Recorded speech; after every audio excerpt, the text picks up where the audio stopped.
Hi everyone, welcome to exploring intrusion detection techniques in cloud-native environments. I'm your speaker, Garwood Pang. I'm a senior security researcher at Tigera. What I do here is mostly securing Calico's products, as well as looking at emerging threats and finding ways to defend against them. So let's quickly go over our agenda today. We'll first look at some of the security and compliance requirements you have when bringing in production workloads into your clusters, as well as looking at some of the challenges you have. We will then look into seeing that when adding contextual information into your logging and monitoring systems, we will be able to reduce the amount of load that you have while still be able to create actionable alerts and having the ability to scale. Next, we will look at various deployments of IDS systems in your Kubernetes cluster so that you will still be able to have the advantage of having an IDS system while still minimizing the amount of overhead you will have. Lastly, we will look at a novel way of doing IDS using Canary workloads. To give like a little background of why we want to do this talk, just from our own metrics with open source Calico, we can see there's over 150,000 clusters and over 1 million nodes using our product. That kind of tells us that there's a lot of people running a lot of workloads in their clusters, and most likely production workloads. On top of that, by looking at our enterprise product, Calico Enterprise, we can see that there's a lot of big fintech companies already starting their journeys to migrate their production workloads into the cloud.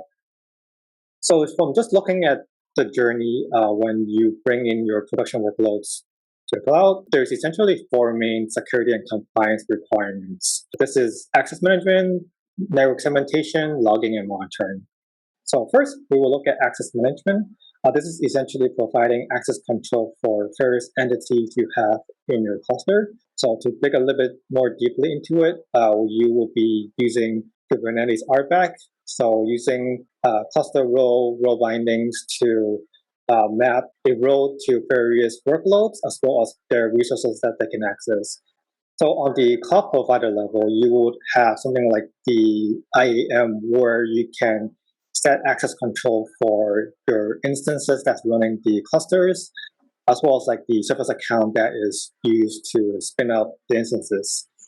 You also have stuff like workload identity on GCP, where you can then do like a mapping for one-to-one at the Kubernetes RBAC and the IAM so that you have an easier way to manage. So for network segmentation, by default, Kubernetes clusters and their networks are essentially flat. What that means is that every workload can talk to other workloads without any restrictions. So to kind of combat this, you would be using network policies to essentially separate the different workloads either by a selector or some sort of label so that only specific workloads can talk to each other. In the same vein, you also want to restrict your ingress and egress traffic from and to your clusters. And lastly, there's also things like host endpoints to protect the node itself. This is kind of a way to address a situation where you accidentally expose your kubelet API to the world. Once you have access management and network segmentation, you want to then be able to have collection of like figuring out what's going on in your cluster or have a trail of what's going on. And this is what logging will do. So the type of logs that you kind of want to gather is, for example, network logs. This will be like your source and destination IP address coming in and out of your clusters. Maybe some DNS records of what's being accessed, as well as maybe some sort of L7 logs to kind of monitor response codes for your microservices. Instance logs are basically application logs or maybe stack traces or debug logs that's generated by your workloads. This would be very useful for when you want to debug or troubleshoot any workloads that you have, as well as to kind of monitor if there's any suspicious behavior that's happening in your workloads. Lastly, Kubernetes logs. This is essentially an audit log to see if there's any like violations happening at the Kubernetes level. This would mean to be able to monitor for service account token being used to access resources that they're not supposed to, as well as to monitor any abnormal pod behavior, such as continuously crash looping, to kind of see if there's any like denial service happening in your cluster. And then with logging, you want to be able to monitor the logs so that you can either create an alert or continue work on or start your incident response. So with that, you want to be able to essentially aggregate and filter various logs together to create rules, be able to either alert or forward the alert to somewhere else, or to maybe silence the alerts. You also want to be able to have complex conditions set up for your rules. This will mean to be able to have some sort of look back or do some sort of threshold or counter instead of just being able to see that if there's an event, you trigger an alert. This will allow you to anticipate situation where you may start seeing CPU spike usage instead of just CPU usage. So then you can be able to preemptively see the demand service coming in. Lastly, notification. This is mainly talking about being able to forward your alerts to some sort of centralized systems, for example, Splunk or other SIMs, so that your incident response have a single place to look at all the alerts and be able to handle them. Once you have all these four, you should be able to now have a pretty solid incident response also, because now you're able to see the logs or see the alerts, look at your log to see what some of the possible access management or network segmentation violations you have. Once you have that, you want to go for the next step. And the next step is to essentially put in more context into the alerts and logs that you're gathering. One way of doing this would be to bring in some sort of IDS systems. This is stuff like proxies, web application firewall, or deep packet inspection, where you would start to basically analyze the traffic that you're getting with various tools to kind of look for any signature match, so that you can then be able to determine what type of attack the attacker is trying to do. You might also want to include threat intelligence into your logging and monitoring. This will allow you to essentially tell you when you do see some suspicious behavioral alerts. You can then correlate that with threat feeds, such as to see if there's any like malicious IP address or domains accessing from current campaigns and stuff like that. Or you can look into stuff like geofencing, where basically label the incoming source IPs as either countries that you don't really support or customers that you have, or if the IPs are from some sort of VPN or Tor networks. And when that happens, you do know those incoming connections are suspicious, so you can start your incident response there. Lastly, you want to be able to have some sort of actions that you can do once you do see these. So this will be being able to quarantine the targeted workloads to stop them from doing any further damage, as well as be able to have your incident response be able to do some forensic to figure out what's going on. You will have sinkholes to kind of like basically stop the traffic that's coming in, the malicious traffic coming in, or malicious traffic that's coming out from your the targeted workloads. And then lastly, you want to be able to do some sort of root cause analysis so that you can figure out the workload that was compromised and what the impact was, as well as to figure out where the source of the intrusion is, because a lot of times the target workload is probably not the starting point. There's probably some other workload that was attacked also, and they probably lateral movement into the last workload. So all these sounds really great, but there's going to be issues. So the main issues that you will face is scalability, resource overhead, and storage. Just imagine if you turn on logging for one cluster versus like 100, the amount of logs that you get and the amount of resources you have to now use to handle that kind of like data is going to be pretty significant.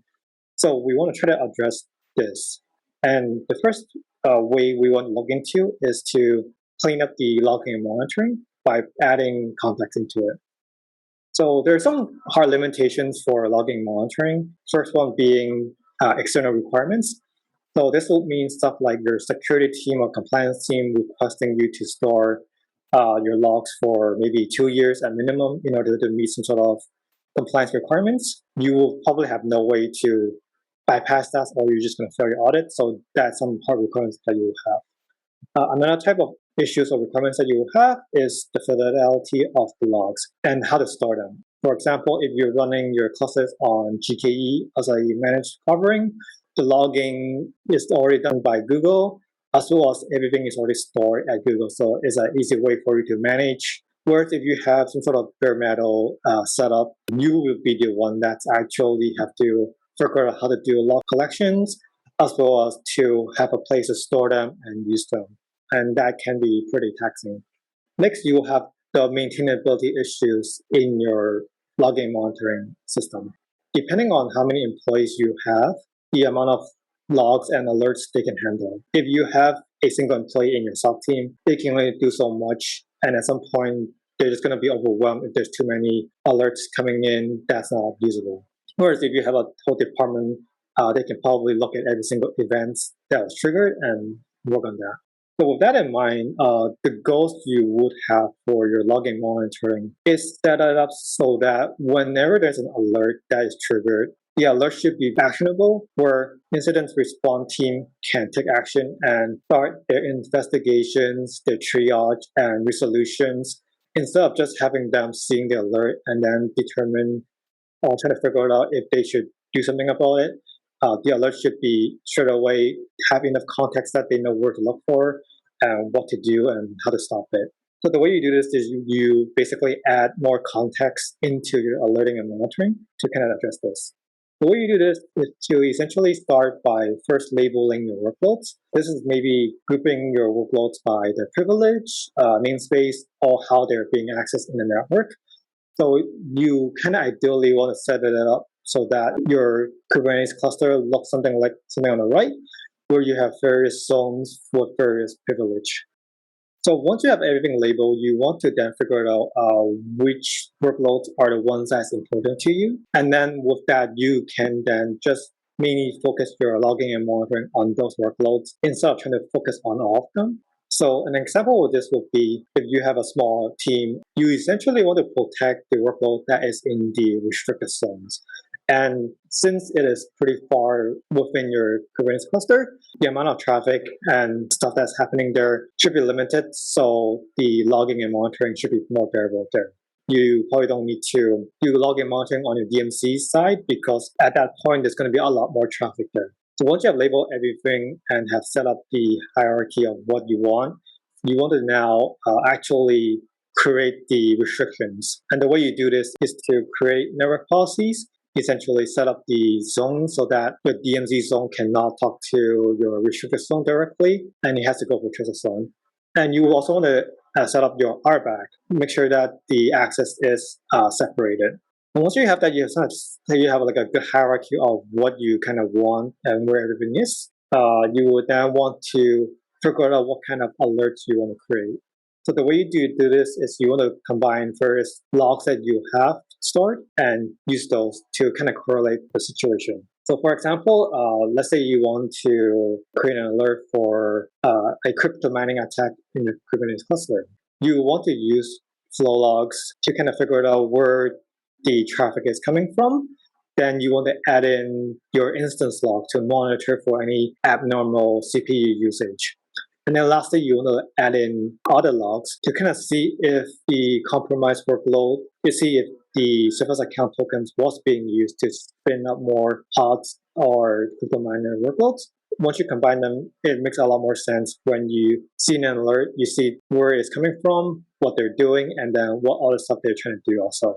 Once you have all of those, you want to then extend this further by adding in threat intelligence. This will mean to have some sort of threat feeds to then tell you that the IP address that was used to contact your workloads is malicious or from some sort of campaign, to also see if there is the incoming IPs is from like a VPN or Tor node or from some sort of IP address that you don't have any clients for. So once you have the alert, you now only log and monitor stuff that you actually care about, and this helps you streamline your investigation and your incident response can take action quite easier now that you do know who is attacking you and where they're coming from. And with that, you'll be able to reduce the amount of workloads you have reduce the amount of monitoring you now have to do, and that's going to be very useful for you. So there's going to be a situation where your alert is still not good enough for it to be actionable. There's going to be times where you just don't have enough logs or informations to figure out what's happening. There's also a situation where you just have way too many workloads and too many alerts is triggering because of that, and you still don't have enough resources to figure out what's going on. Or maybe your alert has too many false positives because of how you're trying to detect something. What you can do is to leverage those alerts that is not good enough for incident response, and basically send those alerts to some sort of supplemental analysis. So this will mean to use those alerts to then trigger abnormality detection or machine learning jobs, and have those machine learning jobs analyze the actual logs and see if it matches any models that you have. Or maybe you want to do some sort of sampling of the traffic that is going into those target workloads and run some sort of packet capture to kind of see if there's any suspicious behavior going on there. Or since you already have the target workloads that you know seems to be targeted, you can just run IDS on those specific workloads.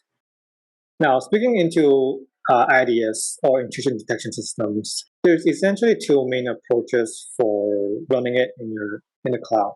One is deep packet inspection, and the other one is web application firewalls. So to quickly go over what those two main differences are, deep packet inspection, you're inspecting every single packet in your Kubernetes cluster and trying to see if there's any packets that matches a signature or some sort of protocol that you want to detect. Good side of this is there's a lot of protocols that is supported. So this will work with your HTTP microservices as well as any database such as MySQL. There's going to be different signatures for different protocols and different vulnerabilities. For web application firewall, this makes a little bit more sense in your Kubernetes cluster because a lot of times nowadays everyone is using some sort of microservice architecture, and they're most likely using HTTP or HTTPS for the communication. For web application firewall, they're able to decode and figure out more about the HTTP, so that makes more sense. You also get other features such as load balancing, DDoS protection, or redirections, so it would also make sense. So first we want to look at the deep packet inspection. Deep packet inspection is a very costly solution because you're essentially scanning a lot of packets. So you would for sure know that there's going to be some sort of CPU, memory storage requirements that you will have to now handle. This also tells us that it's probably not feasible to run the packet inspection on every single workload because let's just say if you have 1,000 workloads, you now have 1,000 more engines or stuff like that scanning all those traffic that's going through and from your workloads, and that is a huge undertaking. And lastly, these deep packet inspection systems are not perfect, so there's going to be false positive, which means there's going to be logs that you now have to handle. Your incident response team now had to kind of figure out how to handle those. To address some of these limitations, what you want to look into is have some sort of selector-based deployment. You basically want to be able to figure out which workload you want to have a deep packet inspection. Maybe your sensitive workloads or stuff that was in your restricted zone. Those having deep packet inspection there would make more sense than having it run at your DMC level. Another way of kind of address the limitation is instead of running your DPI continuously, you may want to look into seeing if you can run it on demand. One good example is from the alerts that we had before. The alerts that is not good enough for incident response, we can use those to then trigger DPI on those targeted workloads, maybe for 10 or 20 minutes or until the traffic dies down, so we can kind of scan those packets with some sort of engine to see if there's any signature match. And if there is a signature match, that is a lot easier for you to then start incident response there. And another way maybe to just trigger it manually or periodically for some other workloads that you have. On the web application firewall side, this is very similar. There's going to be a good amount of resource overhead that you have to face. Currently, the most popular way of doing web application firewall is via the sidecar model, which means you are running an extra binary on every single workload you have. And if you were to scale that up to maybe 100 or more workloads, you now have like 100 and more, for example, Envoy running, which might not be useful or might just be too much overhead. Then there's also the constraint of being just purely HTTP and HTTPS. This means that if you were to have some workloads that is not HTTP, you essentially wasting resources running Envoy or any proxies on those. So with those limitations, we essentially want to follow the same model as we did for the logging and monitoring, where we break down the cluster into different zones. Then with the zones, we can then start determining where the ingress and egress point between these zones. So this will be like services you have or workloads you have that talk to each other. And those are like the points where you actually want to pull in some sort of application firewall instead of having it everywhere. You will then be able to figure out where those services are and then redirect those services to a web application firewall. And then have the web application firewall redirect it back to the original workload. This way you can have your web in some sort of daemon set or deployment model handling multiple services instead of having your web run on every single workload you have. So to kind of like look into this a little bit deeper, what you can also do is once you have split up cluster into different zones, you can then enable only specific features in your WAF. So for example, for between your DMZ and your internet, you can just have WAF that's focusing on load balancing or DDoS mitigation. So this will be like stuff like using Cloudflare or other cloud provider WAF. And then for workloads that's between your DMZ or trusted zone or restricted zones, you can then turn on specific features such as multi-scripting detection or SQL detection so that you're reducing the amount of load you have. So another way to look at this is to look at something like this, where essentially your zones are your namespaces. You should be able to figure out which two workloads talk to each other. That is the point where you want to monitor. Here we can see that there is essentially two workloads that talk to each other between zones. This will be your ingress and egress point between your zones. So what you want to do is then replace the original service and have it point to the web application firewall, and then have web application firewall point back to the original workload. And this way, you only need to run one web application firewall per zone.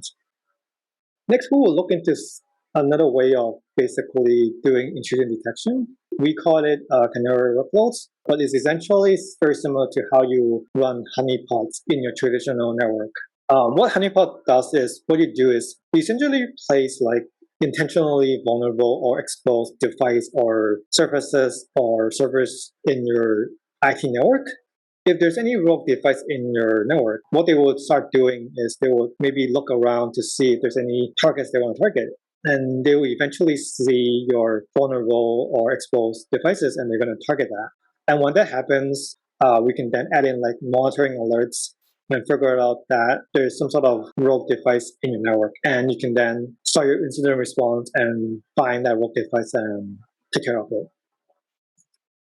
So in the Kubernetes world, this makes even more sense. You essentially run workloads that all it does is monitor for suspicious behavior. The reason why this works even better in the Kubernetes sense is that as a developer or a DevOps team, you have a good idea of which microservices or which workload talk to which other microservices. What that also means is that if you were to see workload A suddenly start targeting to a workload B and that they're not supposed to, you can kind of say that that connection is suspicious, and it's pretty easy to then create some sort of monitoring alerting system on those. And since those workloads you have are basically whatever you want running there, you can also run stuff like a DPI engine in there to kind of monitor what the traffic is going into these Canary workloads. So here are some examples of what that means. If you want to detect IP enumeration, for example, what you want to do is just set up a workload or a pod and don't have any service running or don't have any service attached to it. So you just have like a random pod running in your cluster. And the only way an attacker can reach it is by doing some sort of enumeration. Maybe there's a workload that gets compromised, and then the first thing that you're going to do is maybe look around the network. This will be done maybe using nmap and looking at the pod subnet. And when they go over all the IP address, you'll eventually hit that pod. And when they reach that pod, you get a notification that someone is doing a IP sweep in your network, and you also now have the source IP address or the source pod name. Then you can start doing incident response on. To kind of further this, there's another approach where you just basically place random Nginx web servers that serve a generic page, and then you want to set up the service name to be as enticing as possible. So maybe you do something like legitimate service dash debug, or just have it run in HTTP instead of HTTPS, so that when an attacker comes in and they're looking around, they will look at all the different services you have and see that there's a dash debug service. And for them, they're going to straight away go for those because they think those are the more juicier targets. And when that happens, you get an alert, you can figure out which workload was compromised and start incident response. To look into this a little bit even further, you can also run stuff like a random MySQL service with maybe a very easy password or with a lot of junk data in it. When the attacker sees it, they're going to try to access it, and they're going to try to dump the database. This helps you because then you now have even more time. They're now wasting their time trying to target this SQL service that has junk data, where your actual workloads is now safe and gives you a little bit more time for your incident response to work.